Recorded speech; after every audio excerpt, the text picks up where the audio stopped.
అయితే మగవారిలో ఎటువంటి సింప్టమ్స్ ఉంటాయి గనేరియా డిసీజ్ వస్తే అని మనం మాట్లాడుకుంటే, వీళ్ళు ఇంటర్‌కోర్స్‌కి వెళ్లి వచ్చిన తరువాత వితౌట్ సేఫ్టీస్‌తో వీళ్ళు ఇంటర్‌కోర్సెస్‌కి నంబర్ ఆఫ్ ఆహ్, ఫీమేల్స్‌తో ఇంటరాక్ట్ అవ్వడం ఇలా జరుగుతూ ఉంటది. సో, ఆ టైంలో ఏంటి అంటే అనుకోకుండా వీళ్ళకి ఈ, ఈ గనేరియా అనే ఈ బాక్టీరియా వీళ్ళకి ఇంజెక్ట్ అవ్వడం బాడీలోకి, బాడీలోకి రావడం ఇలా జరుగుతుంది. సో, ఇలా ఇది వచ్చిన తర్వాత వీళ్ళకేంటంటే ఒక ఫ్యూ డేస్‌లోనే అంటే లైక్ 1 వీక్ టు 15 డేస్ లోపులోనే వీళ్ళకి సింప్టమ్స్ అనేవి స్టార్ట్ అయిపోతాయి. లైక్ ఆ సింప్టమ్స్ ఏంటి అని మనం మాట్లాడుకుంటే వీళ్ళకి చీములాగా కారడం పెన్నిస్ నుండి అండ్ ఆడవారిలో గూడా వాజినా నుంచి చీమ్‌లాగా కనిపించడం, హెవీ ఇచ్చింగ్ ఉండడం. అంటే ఎక్కువగా దురద పుట్టడం అండ్ రెడిష్‌గా ఉండడం.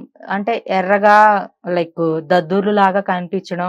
వీళ్ళకి ఆ ప్రైవేట్ పార్ట్ చుట్టూరు ఈ ప్రాబ్లమ్స్ అనేవి ఉంటాయి. అండ్ కొంతమందికి చూసుకుంటే ఎటువంటి సింప్టమ్స్ ఉండవు. ఏ సింప్టము ఉండదు. చాలా హెల్తీగా ఉంటారు. బట్ ఓన్లీ చీము మాత్రం కనిపిస్తూ ఉంటది మగవారిలో. అదే ఆడవారిలో చూసుకుంటే కొంచెం తక్కువగా ఉంటాయండి ఈ సింప్టమ్స్.